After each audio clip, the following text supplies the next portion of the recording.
મારું નામ કાજલ છે. હું 30 વર્ષની એક વિધવા છું. મારી ઉંમર ભલે નાની હોય, પણ જીવનના દુઃખોએ મને વધુ પરિપક્વ બનાવી દીધી છે. મારી પાસે મારી 2 વર્ષની નાનકડી દીકરી રિયા છે, જે મારી જીવનની એકમાત્ર આશા અને ખુશી છે. 4 વર્ષ પહેલા મારા લગ્ન રાજેશ સાથે થયા હતા. રાજેશ સુરતમાં હીરાના વેપારમાં કામ કરતો હતો. તે ખૂબ જ હેન્ડસમ, શાંત સ્વભાવનો અને પ્રેમાળ હતો. અમારું જીવન એક સુંદર સપના જેવું હતું. રાજેશ મને રાણીની જેમ રાખતો, મારી દરેક નાની મોટી ઈચ્છા પૂરી કરતો. અમારી આર્થિક સ્થિતિ પણ સારી હતી. ઘરમાં કોઈ ખોટ નહોતી. પણ કહેવાય છે ને કે સુખની ઘડીઓ લાંબી નથી હોતી. એક દિવસ જ્યારે રિયા માત્ર 1 વર્ષની હતી, અમે ત્રણેય ઘરેથી બહાર ફરવા નીકળ્યા. અમારી પાસે ગાડી હતી. અચાનક એક ઝડપથી આવતો ટ્રક અમારી ગાડી સાથે અથડાયો. તે ભયંકર અકસ્માતમાં મારી આંખો સામે જ રાજેશે અંતિમ શ્વાસ લીધો. હું અને રિયા કોઈક રીતે બચી ગયા, પણ મારું આખું જીવન એક પવમાં ઉજળી ગયું. રાજેશના અવસાન પછી હું એકદમ તૂટી ગઈ. રડવું, આક્રંદ કરવું, બધું જ કર્યું, પણ તે પાછો ન આવ્યો. મને લાગ્યું કે મારું જીવન પૂરું થઈ ગયું.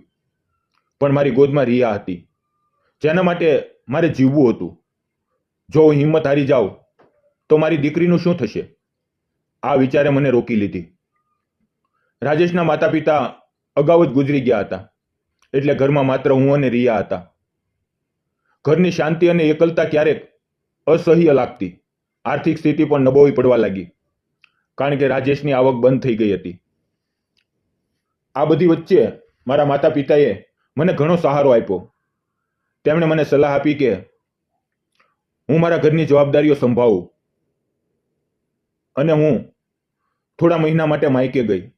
ત્યારે માતા પિતાએ મહેશ નામના એક યુવકની વાત કરી, જે સુરતમાં હીરા ઘસવાનું કામ કરતો હતો. તેનો મિત્ર સુરેશ અમારા ગામનો હતો, અને તેણે જ મહેશને અમારા ઘરે મોકલ્યો. મહેશ એકલો હતો. તેના માતા પિતા નહોતા, અને તે ખૂબ જ ઈમાનદાર અને મહેનતુ હતો. માતા પિતાએ મને કહ્યું કે તેના રહેવાની અને જમવાની વ્યવસ્થા મારે કરવી પડશે, પણ તે દિલનો સારો માણસ છે. મહેશ જ્યારે પહેલીવાર ઘરે આવ્યો ત્યારે તે થોડો સંકોચાતો હતો. તે બહુ બોલતો નહોતો, પણ તેની આંખોમાં એક અજાણી ચમક હતી, જે મને આકર્ષક લાગી. તે રોજ સવારે હીરા ઘસવાના કામે જતો અને સાંજે પાછો આવતો. શરૂઆતમાં તે હોટલમાં જમતો, પણ તેને હોટલનું ખાવાનું ફાવતું નહોતું. એક દિવસ સુરેશે મને કહ્યું, કાજલ, તું જો મહેશ માટે ઘરે ખાવાનું બનાવી દે તો તેને ઘણી રાહત થશે. મેં પણ વિચાર્યું કે આમાં શું ખોટું? રિયાને રમાડવા માટે પણ કોઈ હશે. બસ એ દિવસથી મેં મહેશ માટે ખાવાના બનાવવાનું શરૂ કર્યું. મહેશ જ્યારે ઘરે આવતો ત્યારે રિયા સાથે રમતો.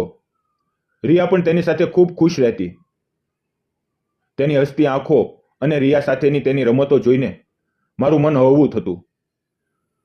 ધીરે ધીરે અમારી વચ્ચે વાતો વધવા લાગી. હું એકલી હતી અને મહેશ સાથે વાતો કરવાથી મારું મન શાંત થતું. તે મારી નાની મોટી મદદ કરતો. બજારમાંથી સામાન લાવવો, રિયાને સંભાળવી, ઘરનું કોઈ કામ હોય તો તે પૂરું કરવું, બધું જ તે દિલથી કરતો. એક દિવસ શરદ પૂનમની રાત હતી. આકાશ ચાંદનીથી ઝળહળતું હતું. હું રસોડામાં રોટલી બનાવતી હતી અને રિયા મહેશ સાથે બહાર ચાંદનીમાં રમતી હતી. અચાનક રસોઈ બનાવતા મારો હાથ ગરમ તવા પર લાગી ગયો અને હું દાઝી ગઈ. દર્દથી હું ચીસ પાડી. મહેશ દોડતો રસોડામાં આવ્યો અને મારો હાથ જોઈને ગભરાઈ ગયો. તેણે તરત જ ઠંડુ પાણી લાવીને મારા હાથ પર રેડ્યું અને બોલ્યો, કાજલ, ગભરાશ નહીં, હું તને હોસ્પિટલ લઈ જઈશ. તેણે રિયાને પડોશીના ઘરે મૂકી અને મને બાઇક ઉપર હોસ્પિટલ લઈ ગયો.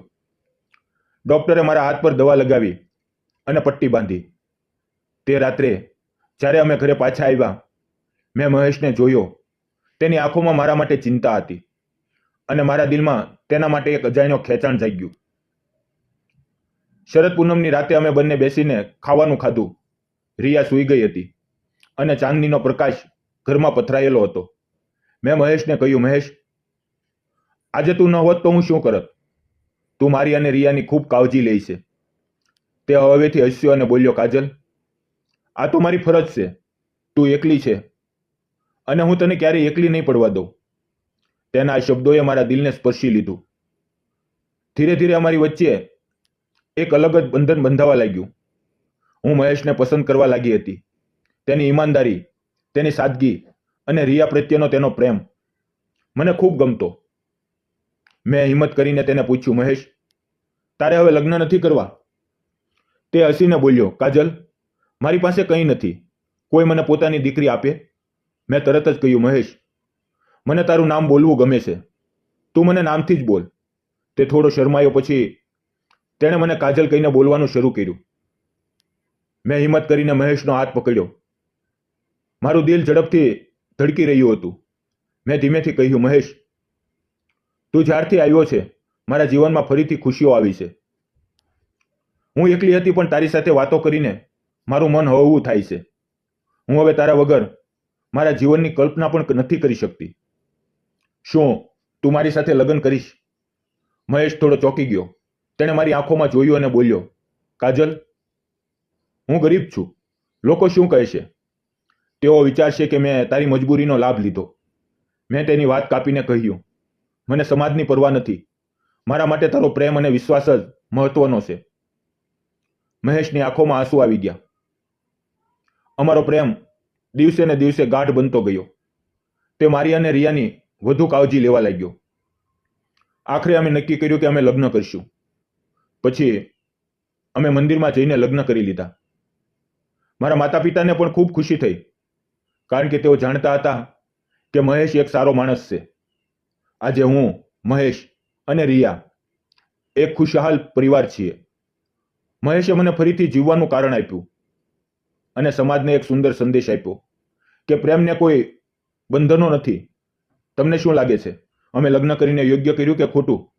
તમારા વિચારો જરૂરથી શેર કરજો. જીવનમાં ગમે તેટલા દુઃખો આવે, મિત્રો, આશા ક્યારેય ન છોડવી જોઈએ. મહેશે પોતાની સેવા, પ્રેમ અને ઈમાનદારીથી મારું જીવન ફરીથી સજાવ્યું. સાચો પ્રેમ એ જ છે જે મુશ્કેલ સમયમાં તમારી સાથે ઊભો રહે અને તમારા પરિવારને દિલથી સ્વીકારે. જો તમને અમારી આ પ્રેમ કથા ગમી હોય તો લાઇક, શેર અને સબસ્ક્રાઇબ કરવાનું ભૂલશો નહીં. ફરી મળશું મિત્રો આવતીકાલે એક નવી વાર્તાની અંદર. ત્યાં સુધી આવજો અને જતા જતા એક લાઇક અને કોમેન્ટ જરૂર કરજો, જેથી અમને આવી વાર્તા બનાવવાની પ્રેરણા મળતી રહે. ધન્યવાદ મિત્રો.